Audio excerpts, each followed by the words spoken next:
Hi YouTube, welcome back. Today I'm going to walk you through what you need to eat to drop fat loss.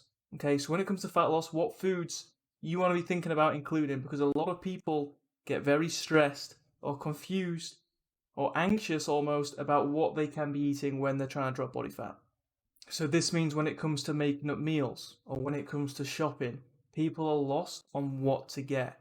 I'm going to walk you through in this video what you can have. Don't forget, if you do enjoy the video throughout, please drop a like. If you have any questions, throw them down below. And if you haven't already, please do subscribe. Okay, first and foremost, very quickly, you probably heard it 100 times, but it's important. To drop body fat, we need to be in a calorie deficit, which means we're taking in less food than we are burning. On that note, if you can achieve a calorie deficit, which means you're moderating and controlling your intake to ensure it's lower than your output, no foods, and I repeat, no foods are off the table. In other terms, this also means as long as you're controlling your intake, as long as you're making sure your intake is lower than your output and you're in a calorie deficit, you could include any food that you can think of, and it will not directly stop you from dropping body fat if you are controlling how much you are having in total. If, however, you aren't having certain foods in moderation, you aren't controlling your total intake, then yes, certain foods might make it more difficult to remain in a calorie deficit than others because they might be more calorie dense, less nutritious, less filling. So, alongside realizing and understanding that no foods are actually off the table, and if you're having food in moderation, you're controlling it, you can include whatever you want, it's also a good idea to have this 80-20 rule, where 80% of our intake, our nutrition, is food that is good quality, highly nutritious, good for volume, which means you can eat a good amount of it while keeping calories relatively low, and it's going to fill you up. And then keep the 20% of foods that are less nutritious, let's say more calorie dense, less filling, foods that we might find harder to manage and control to allow us to basically make life easier in keeping calories manageable. But if you're still thinking, well, this doesn't help me with what I'm going to have for tea tonight, or if I'm going shopping later, I don't know what I'm going to buy, keep it simple and make a list. Honestly, this is bog standard, but it doesn't really need to get any more difficult than this. Make a list. You've got proteins, you've got carbs, you've got fat. They're your 3 macronutrients, okay? They, whether you know it or not, are what is going to contribute to your meal composition, okay? So, make a list and go through foods that fit within these categories that you enjoy, okay? So, go through proteins. What proteins do you enjoy? For example, beef, chicken, turkey, pork. Make a list. Carbohydrates. What carbs do you enjoy? Do you enjoy rice, pasta, potatoes? Fats. What fat do you enjoy?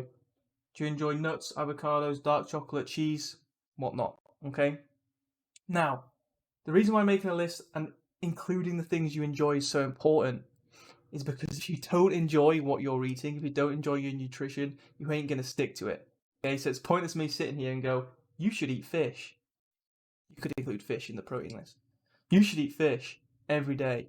I wouldn't say that as an example. And if you hated fish, it means fuck all. You ain't going to do it. So make a list and include the foods that you enjoy. What you're then going to do is you're going to go shopping, you're going to buy these foods, you're going to go home, when you make a meal, you're going to put these foods together. You're going to experiment. You're going to have one protein, you're going to have one carb, you might want to have one fat. Okay? Experiment, put meals together.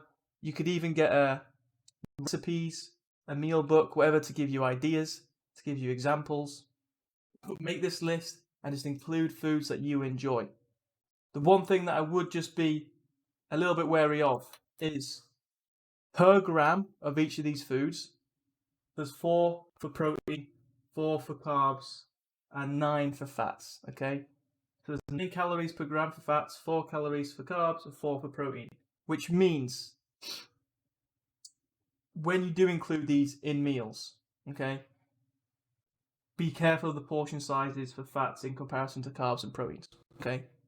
You know, the calorie composition per gram is like double the amount, so you just got to be a little bit wary of that when it comes to portion sizes. Obviously, the portion size of fats going to want to be considerably lower than they are for carbs, proteins. Moving past proteins, carbs, fats. Fruit and veg, do the same thing. Make a list of fruits that you enjoy. That might be bananas, grapes, strawberries. Make a list of vegetables that you enjoy. Be carrots, peppers, onions, mushrooms, celery, cucumber. It'll be hundreds of things. Okay. What you then want to do is make sure you are having a decent size or portion of veg and or fruit in, let's say, as many meals as you can, or every meal if possible. Why? Because most veg and the majority of fruit, should we say, is very high in volume and tends to be low in calories, okay? Which is perfect for when we're trying to fill ourselves up and manage hunger, okay? When you're calorie deficit, you are likely going to experience hunger. So managing that hunger is important. These two foods are going to do quite a lot for doing that job, okay? So we also want to make sure that we're purchasing and including in our meals these. More so veg for the hunger management, but fruit also helps, and it also is great for micronutrients and all that jazz. So there you have it. Okay, make a list. Proteins, carbs, fats, veg, fruit. Pick things that you enjoy. That's going to be what you go and buy. That's going to be what you make your meals out of. If you're struggling for meal ideas themselves, buy a cookbook, have a look online. You can easily find meal ideas. But we want to make sure we're including foods that we enjoy. Okay, we don't just want to be eating foods that we're told to eat because they're apparently great for fat loss, which, as we've spoken about, no foods are off the table, which means all foods can be included if we're managing and controlling intake well. We want to make sure we're then picking foods that we enjoy because, again, being told what to eat isn't going to work if we don't enjoy it. If you've watched this video and you thought that was far too simple, good. Because guess what? It doesn't need to be complicated. It needs to be very, very, very, very, very simple, okay? Hope you found this video helpful. If you did, please drop a like. If you have any questions throughout from down below, I'll get back to you. And if you haven't already, do go ahead and subscribe so you can keep up to date with the rest of the videos. Take care, and I'll catch you on the next one.